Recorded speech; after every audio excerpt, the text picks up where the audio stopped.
Hello and welcome. Today we are going to talk about fallacies. Please take notes today as this information will be on the activity that is directly following this lecture. As I mentioned, we are discussing fallacies today. Fallacies are errors in reasoning. You do not want to use them in your writing. One quarter I had a student come up to me after class and say, okay, so how many fallacies do we need in our paper? And I just looked at him like, what? So make sure that you do not use these in your writing. Use of fallacies shows that you don't have a strong grasp on your argument itself. And if you use them enough, then your credibility completely goes down. The word fallacy is from the Latin fallere, which means to deceive. So if you use them deliberately, you can actually manipulate your audience and your readers. And again, you do not want to do that in argumentation. I'm going to cover 13 different fallacies today. Feel free to go at your own pace. You can pause the video, take notes, take a breather, but I do need to go through each one of them. I do recommend, and I'll reiterate, taking notes, as that's going to help you significantly on the activity that is following. The first fallacy I'm going to cover is the false cause fallacy. The Latin version of that, if you've been exposed to fallacies before, is post hoc ergo propter hoc. What that means is after this, therefore because of this. The false cause fallacy is a mistaken assumption that A caused B, that A directly caused B. So for example, the increase in the Cal Poly freshman class size resulted in larger class sizes, more police enforcement, and worse living placements. This person is saying that increasing the freshman class size caused each one of those. And unless you have data to prove something like that, then you cannot make those assumptions. Correlation does not imply causation. And in fact, it's very hard in life to prove that one thing directly caused another. Another example of that is a number of years ago, the speed limit on parts of the 5, was increased to 70 miles an hour. And people who were against that increase the following year said, look at the jump in fatalities on this road during that time. The speed limit increase caused the jump in fatalities. The problem there is that you cannot isolate the variables. We don't know if that was just a random occurrence, if it was an El Nino year, if there's an increase in texting and driving. There's no way that you can definitively say that A caused B in that situation. So for your papers, try to prevent language like caused or resulted in. Instead, you can say may have contributed to, could have been a factor in, but please avoid the language of cause. Second is the either or fallacy. Another phrase for that is the false dilemma. Either one, they mean the same thing. It suggests that there are only two alternatives to a complex issue. What the problem with this fallacy is that it ignores the gray area, and most of life kind of lingers in the gray area. So an example of this is if we don't reduce public spending, our economy will collapse. In this case, this person is completely ignoring what could happen if we reduce public spending and maybe something else would happen besides the economy collapsing. This meme over here you can take a look at. It's just a funny take on what we feel when we go to the grocery store with the false dilemma. This could be seen as a funny fallacy. However, false dilemmas can actually contribute to way bigger, more problematic contexts. For example, when George Bush said, "You're either with us or you're with the terrorist," which is one of his famous lines, he kind of used the logic of the false dilemma to lead us to go to war. He didn't really give people the chance to say, actually, I'm against war, but I'm also against the terrorists, right? And so that's why it's problematic to use that kind of language, because it doesn't give the option for the reader to consider that there might be a gray area. Next is the slippery slope fallacy. You guys might recognize this term. The media loves it. The slippery slope fallacy says that A led to B, led to C, led to death. It argues that taking a first step will inevitably lead to a second or third really undesirable step. So an example of this is, if we lighten the enforcement of underage alcohol use in SLO, vast numbers of Cal Poly students would start drinking, which in turn would lead to alcohol poisoning, binge drinking, and even death. So you see that the first part of this component is lightening the enforcement of underage alcohol use, and then all of a sudden the last thing that we see is death. It's really hard logically to get to that point. A lot of students confuse the slippery slope fallacy with the false cause fallacy.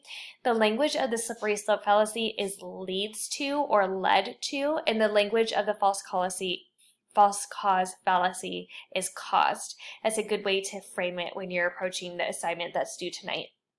It doesn't really matter that you really know the difference in terms of the terms, it just means that you should know not to logically use either one of them. And again, to fix the slippery slope fallacy in your own writing, all you need to do is change will lead to could lead to or could contribute to, and there you go, it's fixed. Next is the non sequitur fallacy. The non sequitur in Latin means it does not follow, and it essentially means that the evidence does not support the claim. So if you're writing your final research paper and you had a claim, and then I get to your fifth paragraph and the fifth paragraph has nothing really to do with your claim, that would be a non sequitur fallacy. So it's really imperative that you outline your big papers in writing in general, because you don't want to unintentionally do a non sequitur. A non sequitur that I've seen recently, I just kind of typed this up, is that Oprah Winfrey has the greatest show around. Her book club was voted #1 in the nation. Therefore, she should run for president, right? There's no real connection between her running for president and her credentials for running for president and the fact that she's famous. However, a lot of people are associating those in their own logic, or lack thereof, I should say. Another example is, of course, Catholics are communists, otherwise there wouldn't be so many of them. Again, if you read something and you say what afterwards, usually that would mean it would be a non sequitur fallacy. The logic does not work. The ad hominem fallacy means against the man, and it's when you attack the person rather than their argument. So it's when you attack the actual person themselves.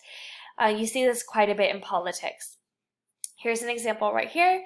What would you know about the economy? You don't even have a job. So this person's attacking the person for not having a job when that has no bearing on their knowledge of what the economy is.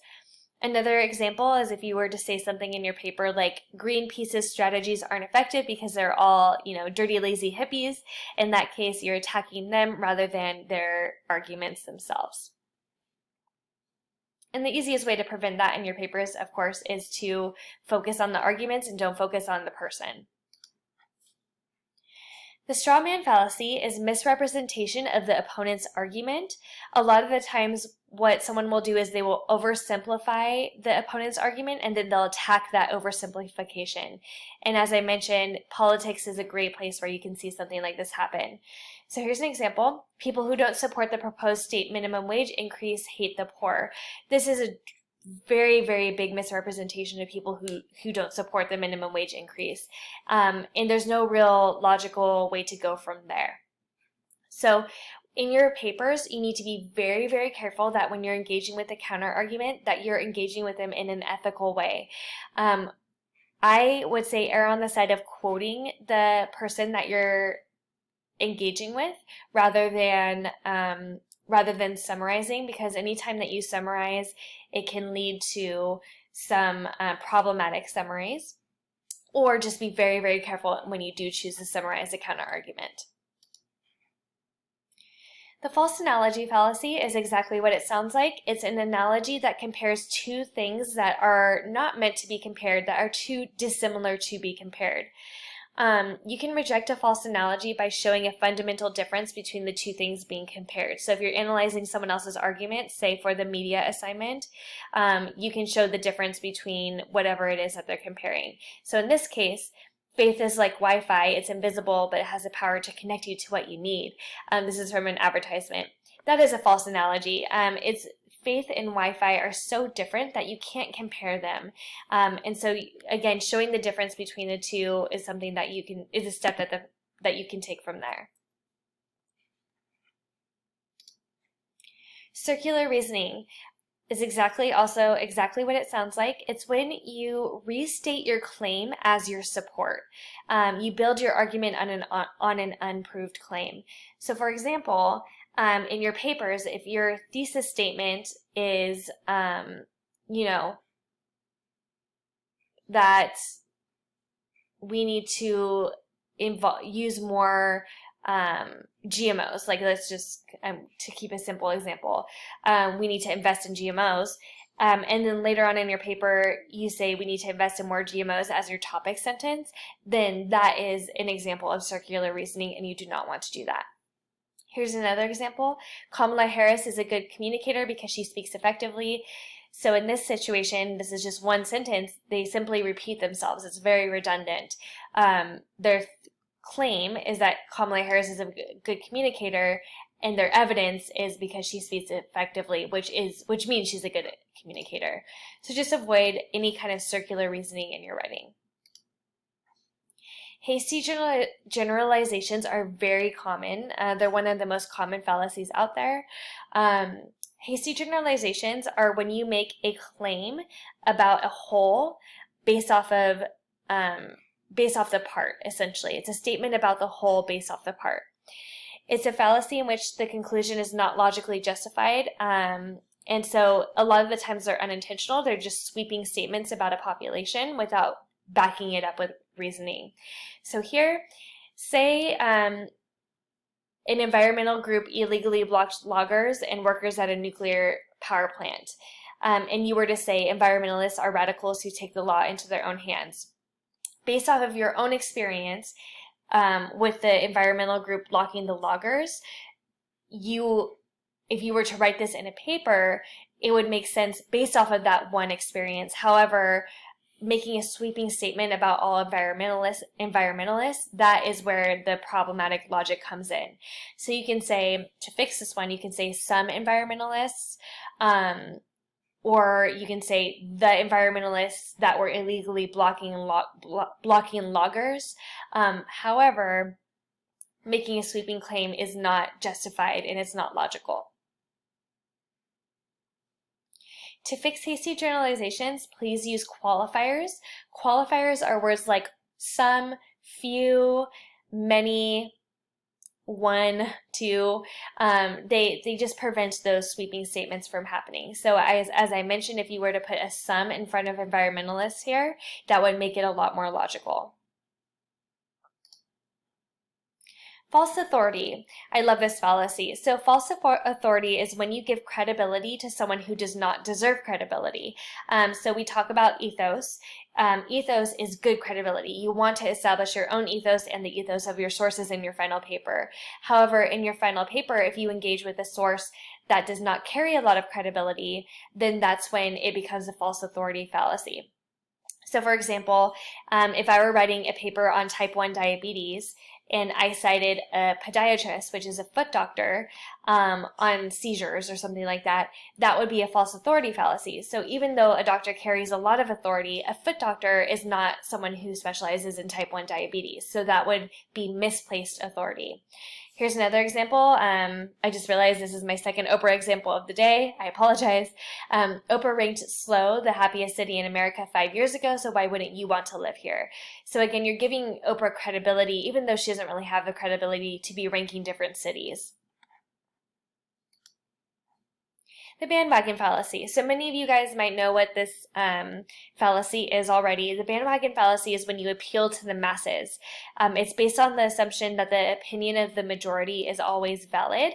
And if everyone believes it, then you should too. So I'm sure growing up you heard someone, maybe a parent, say something like, if all of your friends jumped off a bridge, would you do so too?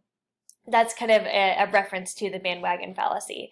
The bandwagon fallacy is problematic because the masses are not always correct. If you think about, something as serious as the Holocaust, that was a massive issue based off of many, many people contributing to it. So you want to avoid that.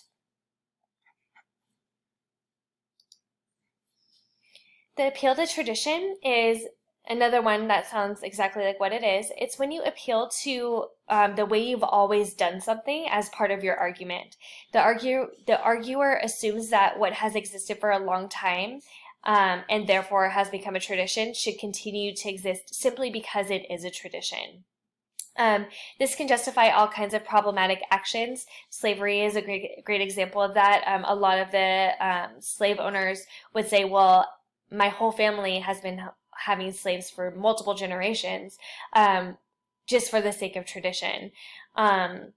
So try to avoid using that type of logic in your papers. If you find that you're appealing to something that we've always done, you might want to find different sources out there to support why it is that we should still continue to do it. And last but not least is the appeal to emotion fallacy. This is kind of the fallacy version of pathos. So pathos is great to use in your papers. It's the emotional appeal. However, when you appeal to emotion in the extreme way, that's when it becomes problematic. So there are two situations where misuse of emotion would become a fallacy.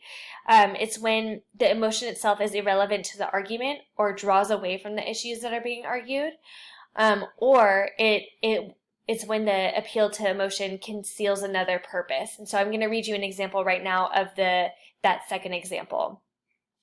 So say in this example, say that the person who's talking knows that he's talking to someone who is really upset, whose house is worth much more than $100,000. You had a great job and didn't deserve to lose it. I wish I could help somehow. I do have one idea. Now your family needs financial security even more. You need cash. I can help you. Here's a check for $100,000. Just sign the standard sales agreement and we can skip the realtors and all the headaches they would create at this critical time in your life. So this person is deliberately manipulating the person that they're talking to by using emotion, by saying things like, I wish I could help, you're doing a great job, you didn't deserve it. All of that is language of emotion that is concealing a darker and deeper purpose. The most common types of appeal to emotion fallacies are pity and fear, and that's because those are the easiest emotions to really to rouse your readers up and to get them to be distracted by whatever the emotion of those 2 points is. So that is all my 13 fallacies for you. I hope that you took good notes. Take all the time that you need on the fallacy exercise that is coming after this. Really think about each one of them and let me know if you have any questions. Have a great day.